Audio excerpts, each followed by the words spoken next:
guy that runs Wagner, they call him Prigs. Progs is like for his kind of nickname. Prosigan, I think is how you pronounce it. I'm probably butchering their names, but he basically runs Wagner, which is a private military contractor. And so they're deployed in Syria and throughout Africa for Russia, and they were fighting terrorists and stuff in Syria because they're working with Assad to protect his regime. And what's interesting is that the guy that runs Wagner, he used to be Putin's chef. And so there's a picture of George Bush Jr. and his wife when he was president, I guess probably close to 20 years ago.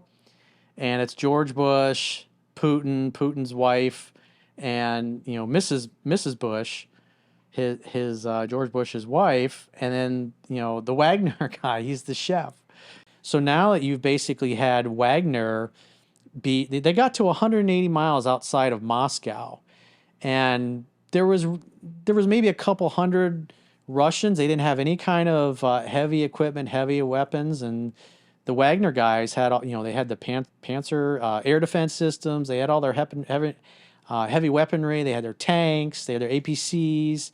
They had man pads that because they ended up shooting down. It was like 7 helicopters and 1 electronic warfare plane, on the road to Moscow, and I think was it Rostov? I think that's how you say it. That was where the Russian Southern Command that basically handled all the Southern Command for Ukraine, and the whole reason why Prosigan was doing all this is because there was video you could see.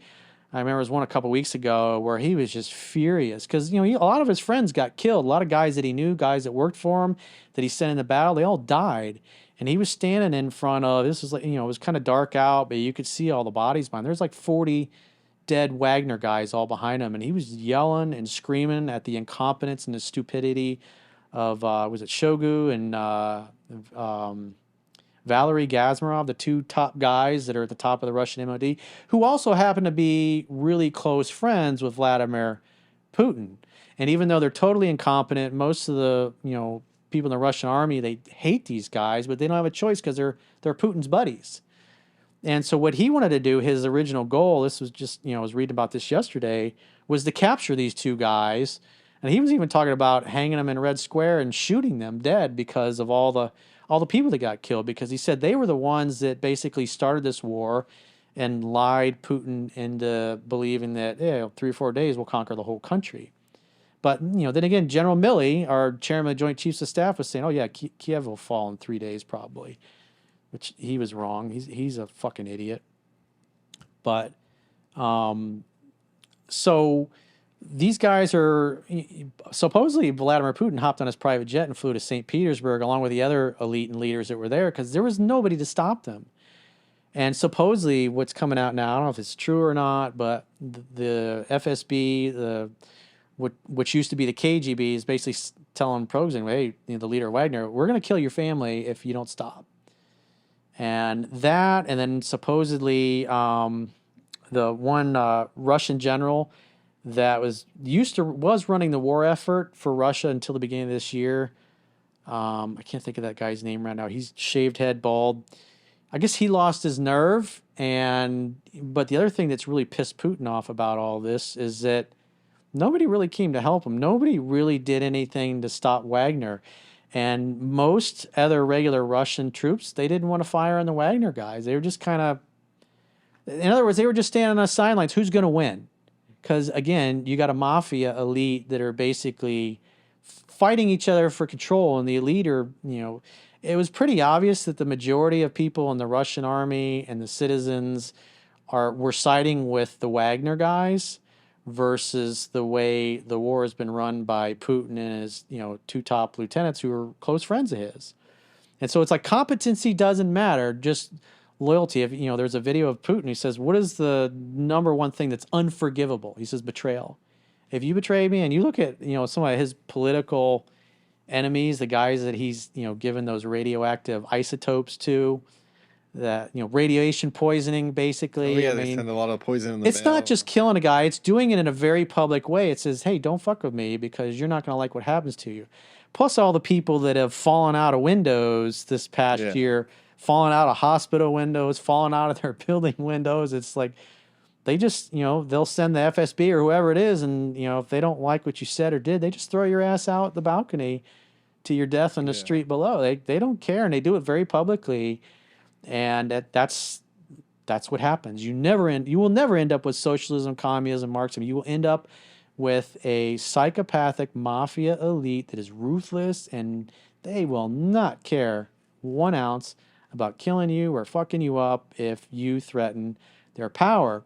And so the Wagner guys, you got 25,000 troops, and a lot of these guys are Spetsnaz, or former Russian special forces guys that have left the army, and most of their best fighters and most competent battle hardened units are in Wagner.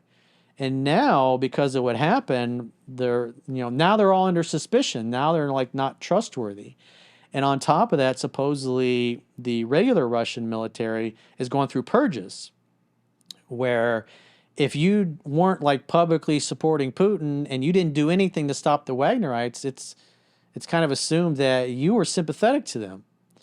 And so now you're going to have even more of their top generals or top soldiers and people that didn't do enough, in the eyes of the government to stop the Wagner guys from their, the rebels, as Putin called them. And so now they're kind of purging their military. They're weakening themselves because of this. And so it's really interesting to look at that and see what happens. It's like, because at some point, it's like when you look at geographically the whole southern part of Ukraine, you got, was it the Dnipro River, I think, that goes right through Ukraine. And so you have the Ukrainians on one side and then the Russians are on the other. And what's interesting about the Russians is that all of their logistics, because you win or lose a war based on logistics. And when you look at how us in the West are, we use pallets, we use forklifts, everything. If you ever seen how American weapons and food and sea rations and equipment is shipped, we use forklifts and everything's palletized. It's very easy to move around. The Russians don't do that. They're still using the mentality, of that was developed in 1940s, 50s, where everything is shipped by rail. So all the weapons, everything comes by rail. And they're mostly, the most part, they're in, giant wooden boxes, and they unload the train by hand. And then when the trucks drive up to, disperse the weapons and stuff and equipment and see, food rations and everything else, they load everything by hand into the trucks and then drive it off. And there's only like 5 or 6 rail lines, I think it is, into the southern part of Ukraine that the Russians are able to supply everybody with. And then on top of that, you got Crimea, which has the Kerch Bridge, which has already got hit once. I think there was a guy did a suicide bomb or something like that, drove a truck over it and oh, blew I it saw up. that video. Yeah, And it wrecked the train bridge, and it also, collapsed part of the bridge that the civilians drive on. And so you have 5 or 6 rail lines into southern Ukraine that, there's 100-something thousand Russian troops that depend on that. And so the way the Ukrainians are going, I mean, they cut those rail lines. You're not getting your wounded out. You're not getting any more food. You're not getting any more bullets or bombs or anything that you need. And so whatever weapons and ammunition and artillery the individual units have, once that's gone, the Ukrainians will be like, you guys got nothing left. You either surrender or we're going to kill you. We know where you are. And those, 155 millimeter rounds, the Excalibur rounds, are GPS guided. And I've seen some of the, the Russian channels, the Russians talking about, we got these 3-foot wide trenches that we're hiding in. And then, so you can see from drones, the Ukrainians know where all the trenches are. They're about 3 feet wide. And they use these GPS guided rounds that got a range, at least like 18, 22 miles, I think is the maximum range.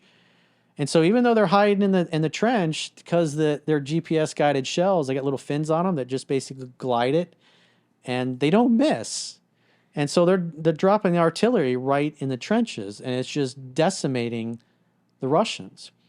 And so there's like the Antonovsky Bridge, which got bombed out, but that goes over the Dnipro River. The Ukrainians have, I was just reading, I think they got 150 or 200 troops on the Russian shore.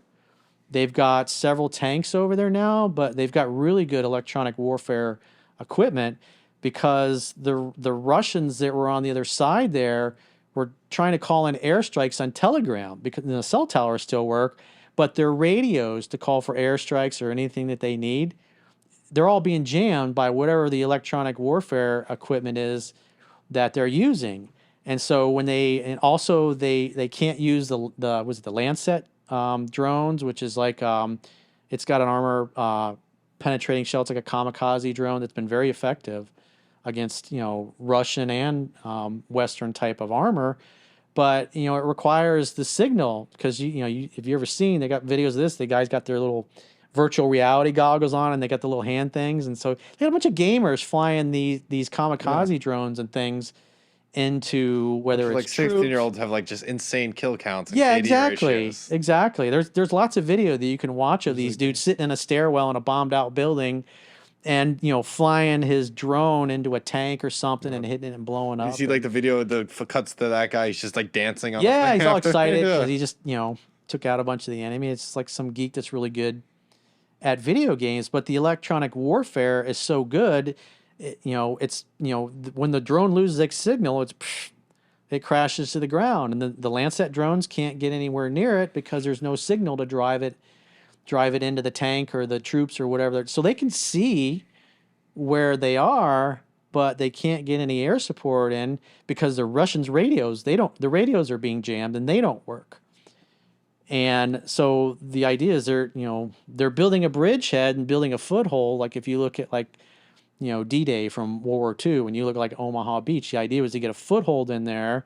We built a mulberry, which was basically a port. There were two man-made ports during World War II. The British had one and the Americans had one. And you can still see some of the caissons that are, damaged, that are still out in the ocean, a couple hundred yards offshore, that are slowly decaying and rotting, that are still there, all, 80, whatever, how many years it's been since D-Day happened. And so they, when the Americans got their foothold, they floated these giant, they were basic rectangular boxes. We floated them to location and then sunk them. And that's why the defenses at Normandy and the other places where we came ashore weren't as heavily defended as like where their deep water ports were, because the idea was like you need a deep water port to bring your ships in to unload all your armor and your material and your troops on shore. The Germans never contemplated or figured out that our engineers would come up with a system where in that shallow water off Normandy, and then I can't remember where the British area was, but they built this giant rectangle a couple hundred yards offshore. They pull these things in place, they shrink them, they put a road on top of it, and the ships are able to pull right up to it and unload all of their weapons and equipment, and you get enough men and enough material to get your beachhead in there, and then you can start going inland and get behind their lines. And like you get behind their lines, you know where they are. You can start nailing them with artillery. You can run up on them in the back and jump in their trenches, and they're facing forward. Especially now, if all the Russians' communications are jammed, they don't even know that they're surrounded. And next thing they know, they got a bunch of Ukrainians, in essence, shooting them in the back, and or telling them to surrender. And there's plenty of video out there you can see where this has been done. But it's just interesting to watch all this stuff play out, because I've been studying war and been fascinated by my whole life. My grandfather, he was in 5 invasions during World War II, and he was always telling us war stories, and I've always read about it and studied about it and learned about it. And so this stuff is fascinating to me, what's happening. It's fascinating what's going on in Russia right now, because they are weakening their own armed forces, because Putin's pretty paranoid, and understandably, after they basically had a mutiny. And so they're literally getting rid of some of their best troops, and on top of that, some of their best commanders and people in the Russian military are going to get purged just by suspicion, because if it's viewed that they didn't do enough to stop the Wagner guys, or just basically sat and let it happen, that's going to be good for the Ukrainians. Corey, how do you think this war ends, though? Yeah, that's one of the things. I had a good friend of mine. We were at lunch talking about this today, but I mean, Putin's on borrowed time. He's an old guy, anyways. He's already 3 or 4 years past the average life expectancy of the average Russian male, and the elites. They don't. If you watch any of the video of Putin when he's giving his speeches and he's got all the elites there, the looks on their faces, they're like, this is bullshit. You can tell do not believe, and they're not buying what he's selling. Let's put it that way.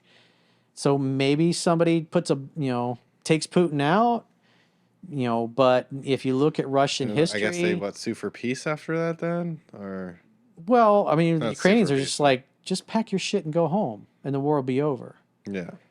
And because we're not going to support them going into Russia and trying to take over Russia, obviously, or change the government, whatever. But when it becomes apparent, and I think, especially with all the video and all the stuff that the leader of Wagner has been saying, and he's been brutally honest, him standing in front of those corpses of 40 of his men, some of them were his friends, he's pretty pissed off about it. He was like, he says the MOD has been lying to everybody. He says our losses are 3 to 4 times what the numbers are that the Russian government has been putting out. And when you look at it that way, it lines up with exactly what the Ukrainians have said the Russians have lost as far as troops wounded, killed in action. And so, I mean, and he would know, the Wagner guy would know what the actual losses are. And he was talking about, like, in essence, the whole war was a waste. And he was saying, it's like, we can't win against NATO. Because if you look, I mean, the Russians are pulling out old T-55 tanks, which is like a 1940s tank. Because most of their newer stuff, their newer gear has been damaged or totally destroyed. Whereas the Ukrainians are getting, they're not getting everything that's our best stuff. They're getting stuff that's like 3 or 4 generations old, but it's still way far superior to anything that the Russians can Some of the field. Russians were getting stuff from World War One. Some of the bolt action. Yeah, rifles. some of the bolt action rifles they were taking out because there weren't enough AK-47s to give guys as they were training and stuff like that. So I've seen some of those videos. I've seen video of some of the ammunition that they pull out, and it's all corroded and rusted. The rifles that have been in storage, they weren't properly maintained. They're just all rusted and they're unusable. And so there was a lot of gear that it just, was part of the old Soviet Union that was unusable.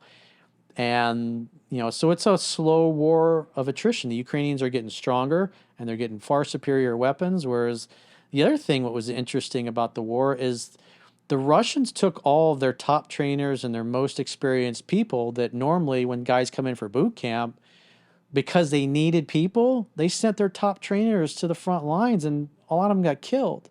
So they lost, so now as people come through and they're getting trained by people with less experience and, sometimes just a few days of training and they're thrown in the front lines, where the Ukrainians are going to the UK and different places over Europe and getting trained by some of our best people. And so you got that issue. It's like the Russians have lost most of their best troops, and Ukrainians it's not the same Ukrainian army that it was a year and a half ago when the war started, because a lot of those guys been killed or wounded. But I think a lot of them got a lot more training though too, and especially they got the Western trainers now. Yeah, I think there's some Western troops there as well too that definitely help out. There are definitely Western troops in Ukraine, unofficially acknowledged. I mean, they've acknowledged that we've got special forces there in Kiev watching some of the systems, but we're helping them with targeting, satellite imagery. We've got, because again, all stuff is open source because they have their transponders on. We've got some of those, what do you call them? The doomsday planes or the electronic warfare planes that are, we've got at least 2 of them there that I know of that are, you can see the pattern of their flight path and just kind of flying around in the Black Sea. And then obviously all of that information and data is being sent to the Ukrainians. So like when the Russians launch bombers at Ukraine that have the cruise missiles, we're sending that information to them so they know where their, the cruise missiles and the attack is coming from, so they can, shoot those things out of the air. And like the Patriot missile system is taking out their, what is it? Not the Caliber missile. I forget what's the their hypersonic missile. It's the Patriot. Even though the thing's flying faster than the Patriot missile can go, it's just geometry. So if this, it doesn't matter how fast this is flying. If you know its speed and you know where it's going, then you just send the missile to where it's going to be, and it's almost 100% intercept rate, which is pretty amazing. That is actually fascinating for our weapons, that's and amazing. I'm happy about that, because it's like, I want us to have the best stuff. Weakness invites aggression, and when I look at things like the Bradley fighting vehicle, I remember when that was in the 1980s. I think it was originally made out of aluminum, and some of our allies were like, when this thing gets hit, it like catches on fire, and all that aluminum just starts burning, and it'll incinerate the guys in the on the inside of it. And so we spent way more money than was originally budgeted for that. Same thing with the M1A1 tank, the Patriot, the B2 stealth. I mean, pretty much every weapons platform we have, we spend way more money than was budgeted for. Even like with the F-35 or the Osprey, for that matter. You look at the Osprey, and I don't know, about 10 years ago, the most experienced test pilot ended up getting killed, but they had enough crashes, and they're learning from deaths that happened because of crashes, that they were able to perfect the Osprey. Instead of killing the weapons program, they spent 10 times what they were supposed to, and they eventually perfected it. And I know a lot of money is wasted. We spend more money on defense than all countries of the world combined, and a lot of it's wasted, but I would much rather, I'm team America, and I want our guys to have the best weapons on the planet. And the other thing that, with the Chinese have a lot of the same weapons and weapon systems that the Russians have. And, they're obviously watching very closely what's happening with the war. And one of the Chinese diplomats the other day, he was like, hey, if the Ukrainians go back to the 1991 borders, which is where they take Crimea back, and then the, what is it, Donetsk, Yeah. Donetsk, that whole oblast or whatever that the Russians took over back in 2014? 2014, I think it was. They're going to probably take that back too. He was, it's obvious they're realizing and recognizing that as long as the West keeps providing the weapons and the training and everything they need and plenty of ammunition, that the Chinese believe that the Russians are going to lose. It's pretty obvious. But, when you listen to people on the right, I love Tucker Carlson, but like when he talks about the Ukrainian war, he's absolutely wrong. And unfortunately, a lot of people on the right are consuming that Russian propaganda that's like, oh, the Ukrainians are losing, they're getting slaughtered. It's like, they're losing a lot of people. But, when you look at what's going on with this counteroffensive and the video that you can see, it's just a matter of time at this point. And then from a demoralization standpoint, when you look at what the state of the Russian army is at this point, and the fact that you had a mutiny with some of your most advanced fighters a matter of days ago, and now you got purges going on. But that is not good for the guys in the front line. Especially if you're on the front line, you're hearing, from the leader of Wagner that the losses are 3-4 times what the MOD has been reporting. That's not good for morale. And, that's the kind of thing that, you want to demoralize your enemy. You want them to give up mentally, because they're much easier to defeat versus somebody that believes that they can win. And so I don't know how long it's going to take, because there's, I just saw a video today that the first M1A1 Abrams tanks and the trainers for them, American trainers, I saw a picture there in, I think it's Poland, where they arrived, I think. And so they're going to start training the Ukrainians on that, because we're turning over a bunch of M1 tanks, which is our best main battle tank. But again, it's 3 or 4 generations old. I also read that we were taking off the Chobham armor just because it's our most advanced armor, and we know they're going to lose some of those tanks even with the armor on it. So the DoD decided that it'd be better to send the tanks over there. They got really good armor without the child armor, the ceramic. It's like, I guess, like ceramic plates, and there's like a depleted uranium netting in between the plates, so the ceramic absorbs the heat from the heat round, and the depleted uranium, it's such a hard, dense metal, it keeps it from going through and penetrating the inside of the tank. But I'm sure there's weapon systems that probably can penetrate it, but the Department of Defense decided to take that armor off first. That's why they couldn't send the tanks right away when they decided it. And like the F-16s that we're sending them, they're like, they're about 20, 25-year-old technology, which is good, but, it's not better than Russia's most advanced fighters that they have. So, but who knows what they'll actually end up getting, because you got what's publicly said, and then what gets done behind the scenes. It's like the quicker this thing gets brought to a close, the quicker, it's like I remember when Colin Powell in 1991, when the first Gulf War started, he was talking about the Iraqis. He said, first we're going to cut it off, and then we're going to kill it. And so if the Ukrainians cut those rail lines to southern Ukraine and take that territory, because the Russians have several thousand people that know how to fix bridges and train tracks and stuff like that, because that shit's going to get blown up. But if the Ukrainians take back that territory where all those trains run through there, then doesn't matter. They're not getting any more supplies, and they take out the Kerch Bridge because now they got the Storm Shadow missiles, and one of them hit one of the bridges last week and put a big hole in. I can't remember what the name of where that bridge was, but they take out the Kerch Bridge, they cut those 5 or 6 rail lines and control that territory. Then you could just slowly sit there and attrit away at the Russians and hit them at your leisure and totally cut them off. And you could see tens of thousands of Russians mass surrendering or getting mass slaughtered. So how long it's going to take, I don't know. Somebody could take out Putin and just say, we're leaving, which I don't think that'll happen, but it might. I don't know. Who knows what's going to happen? The way it looked last week when Wagner was it looked like they were going to take Moscow, and he wasn't saying anything bad about Putin. He just said he's mistaken, and that these guys have been lying to him, and he wanted to arrest these, Putin's two good friends, Shogu and Gazmarov. I'm sure I'm probably butchering their names or whatever, but like I said, he stopped right outside Moscow, but it looked like he was going to go all the way, and the Russians, because everybody's deployed in Ukraine. The whole Russian military basically is deployed, or most of it, I should say, is deployed in Ukraine. So they had nobody protecting Moscow. They went like something like 800 kilometers in a day. Yeah, that's crazy. And so you had the flatbeds, kind of like what we call the low boys over here. If you ever seen like a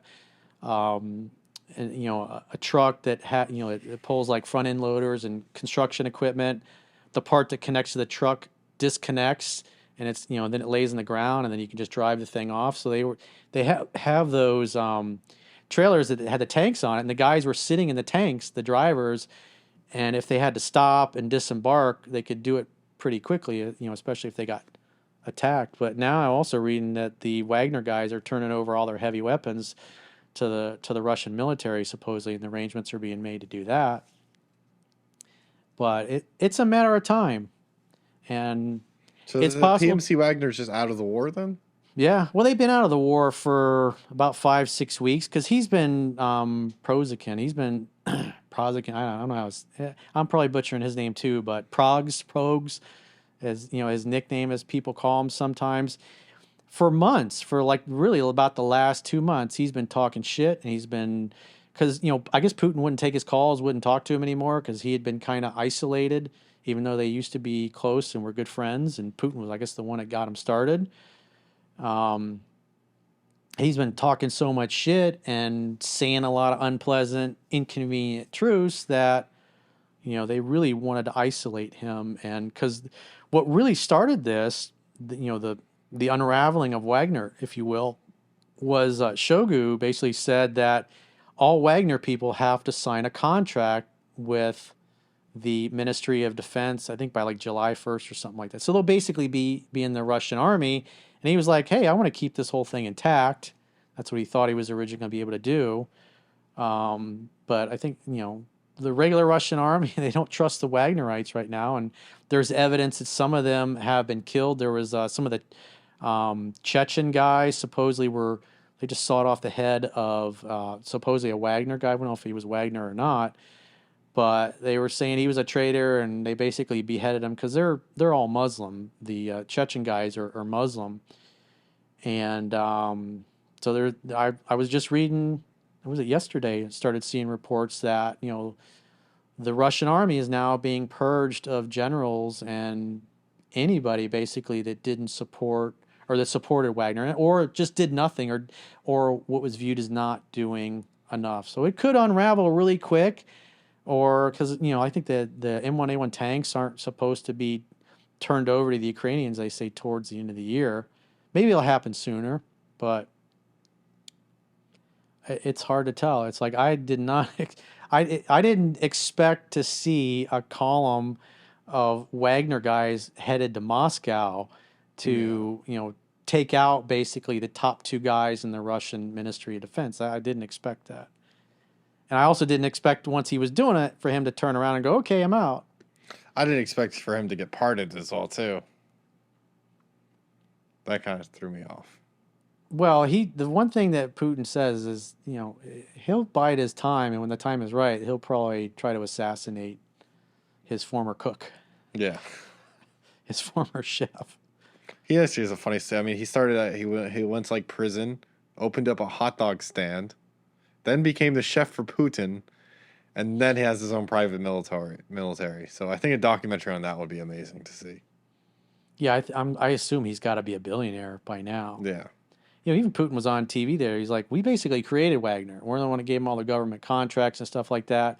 And the reason a lot of guys that used to be in the Russian army, the Spetsnaz guys, special forces guys, left and joined Wagner. Obviously, the pay was way better. The conditions were way better.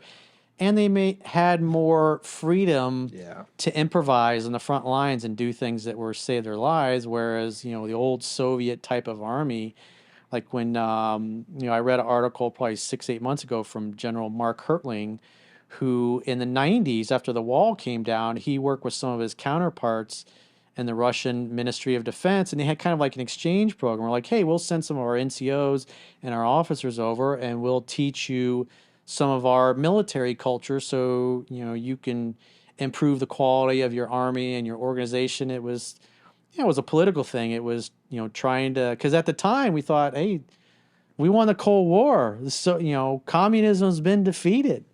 And so, they're embracing democratic reforms. And so we were, in those early days, Mark Hertling especially was working with them. And he, what he talked about in this article was after a few months, it's like, these Russian generals would come in and give lip service and rah-rah speech, but they didn't really give a fuck. They were corrupt. They didn't really incorporate anything that the Americans had spent their time trying to train them, just because the bureaucracy was so corrupt and so ass backwards, and they had always done things that way. They didn't care. And so when the war started, it's like all of those problems in the Russian military became very obvious. It's kind of like that old, like the quote with the Russians. It's like, oh, we'll pretend to work and they'll pretend to pay us. Yeah. Like there's a famous video that last year it was a Ukrainian guy, a Ukrainian soldier on the front lines, and the Russians were doing stupid, and they were something stupid, and their people were getting killed left and right. And he said something along the lines of like, it's so good that the Russians are so fucking stupid, because it's like doing the charges of that were similar to what the Russians did during World War II when they're charging Nazi lines and they're giving black broomstick handles to people that didn't have guns, just so they could absorb some bullets. And the more people that you is mass charging a line, some of them are going to get through eventually. And they were doing the same thing in Bakhmut. People were just used as cannon fodder. And that's one of the things that Prozin he talked about and has been talking about for months. And I don't see the Russian bureaucracy getting fixed. It's like competency is not getting, under normal circumstances, when you look at happened like during the Civil War, where Lincoln fired, what was it, McClellan? Was that who? Yes. And then put General Grant in because McClellan was a little too timid and, Don't want risk to attack anybody, averse. yeah. And so he was incompetent, and the president kicked his ass out and put somebody competently. Same thing happened during World War II. There were a lot of generals and people that were in positions of power, and they sucked. They got a lot of people killed. Boom, they got fired, and somebody competently was put in place. You look at like the Iraq War when things were going real bad in 2007, 2008. That's when General Petraeus and General Ray Odierno got appointed to take over operate Ray Odierno. He just died. Was it last year or the year before? But they were the guys that turned the war around because they had done a good job in their area of operations, and so they got promoted. Competency got rewarded, whereas the two top guys in the Russian army, two of the guys that were chirping in Putin's ear, saying, "Oh yeah, we can take Kiev in a couple of days, 4 days max." And because after, they retreated from Kiev, Putin imprisoned a lot of the people in the FSB and people that had lied their asses off to him. But, the two guys at the top are totally incompetent. Supposedly the majority of guys in the Russian army know this. But because they're loyal to Putin and they're his friends, you get loyalty over competency. And so if you're going to keep two incompetent generals in charge, Suvorkin, that was the other guy. Suvorkin is the other general that was friendly to Prozig. He was the other guy I was talking about. He's I guess runs the air power, the Air Force for them, and so there's like suspicions on him that he didn't do enough to stop the Wagner guys, but he was close to the Wagner leader. They're friends. And he wanted him to be the guy that would be put back in charge and run the war. But it's obvious that Shogu and Gazmarov or whatever, they're not going anywhere, it looks like. And that was the whole reason why he was, the Wagner guy was saying that they wanted to take over, to get these guys out so they could fight the war like it needs to be. And it just seems like it was all for naught. They lost, was it 18? I think it was 18 Russian airmen died. Was it 7 helicopters and one electronic warfare plane that got shot down? Well, as my my good friend and I were, I don't know what's going to happen. And nobody really does. It's like everything that has been told to us or that was expected of what was going to happen in this war was like, it seems like the opposite has happened. And I can't remember who said it, but they said, "May you live in interesting times."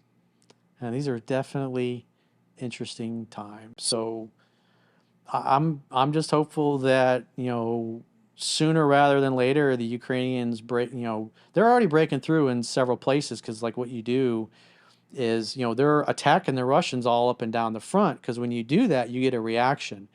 And when you go into a certain area and you start overrunning positions, then what typically is going to happen is the reserve forces in the rear are going to get called to come to the front and shore up where the bridgeheads are coming through, but the Russians don't really have any reserves at this point. And I think what I've been reading is right now only about 20% of the offensive combat power of the Ukrainians has been employed in the counteroffensive. And because there's not been any video or pictures of any of the Stryker vehicles that we've given to the Ukrainians on the front lines or any of them being blown up or anything like that. And so 80% of their combat power and a lot of the Western weapons are not there. And so what they do is they do probing attacks to get them to move their reserves around because they're looking for the weakest spot in the line because the idea is that you want to break through,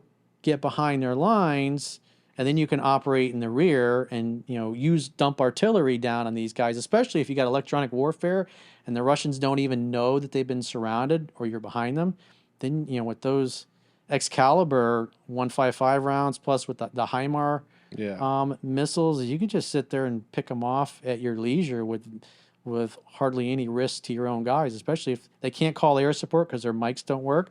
They can't attack you with any of those Lancet drones because the electronic warfare Yeah. prohibits the operator from being able to talk to it and send signals to And then you fly it cut off in. the resupply, then they're just toast. Yeah, Then it's it's like just waiting out till they yeah, surrender. and waiting until they run out of. And what I've read, I don't know if it's true or not, but the Russians typically have 3 to 4 days worth of ammunition on hand with their individual units. And so the other thing is when you penetrate their lines, you can bring your artillery in closer because there was the M77, the howitzers that we've given them. I think those rounds have their range is like 18, 22 miles, I think. But like the HIMARS missile, the basic HIMARS rocket will go, and some of those are fucking nasty. They have like one of the versions of the HIMARS rocket, those things will fly, depending on which version is 100 miles to, I think up to 180 miles is like the one that will go the furthest. I may be mistaken, but I know it's like their normal range is about 80 to 100 miles. It's longer than what is publicly acknowledged, but these HIMARS rockets have a warhead in the front, and they're filled with like little tungsten pellets, which is a very dense metal. And so what happens is if they've got like a Russian Panzer, like a air defense system, or a tank, or trucks, because I've seen the aftermath of these weapons when they're used. And so I say you got something here you're trying to take out. The missile comes right above it, explodes above it, and rains down all these tungsten pellets. I mean, it goes through everything. There was a video of a Russian guy, and this is when Elena was here. A few months ago, our friend that is from Russia, and I was having her translate, and the guy was like, "Fuck, fuck, fuck," as he's filming this, and there were like little half-inch like slits cut in everything, even the frame, the engine block, the armor. I mean, it just, so it doesn't like blow the equipment up, but it makes Swiss cheese of it with these tungsten pellets. So like everything is wrecked, Yeah. right even down to the frame. These little tungsten pellets they go through everything. And so it totally ruins a piece of equipment. And if there's any, the operators or the guys that run the system around it, they're all going to be, they're toast. they're dead as well. So it's, an incredibly effective weapons platform. And like I said, they get behind their lines. And like I said, some of those HIMARS, and then they're trying to get the, ACMS, the missile. Those will go, I think it's close to 300 miles. And that's the Army Tactical Conventional Missile or something like that. They can use those in the HIMARS launchers. They're much bigger, they're much fatter. And there's a video on YouTube you can see about these things. There's one that it's really neat. It has a warhead in the front, and all up and down the body, it has panels that'll pop off. And so you can see this missile as it's coming down in flight. This was from the test range, and it's coming down, and the fins on the bottom, or the top, where the rocket motor is, will turn this way. And so the thing spins like this. And when it spins perfectly, it doesn't wobble or anything, the panels come off, and a bunch of like fragmentary type of anti-personnel, like basically little grenades, little bomblets. So, when it gets way up here, if it's going to attack something, it spins, throws all of like the little mini grenades basically all over the ground.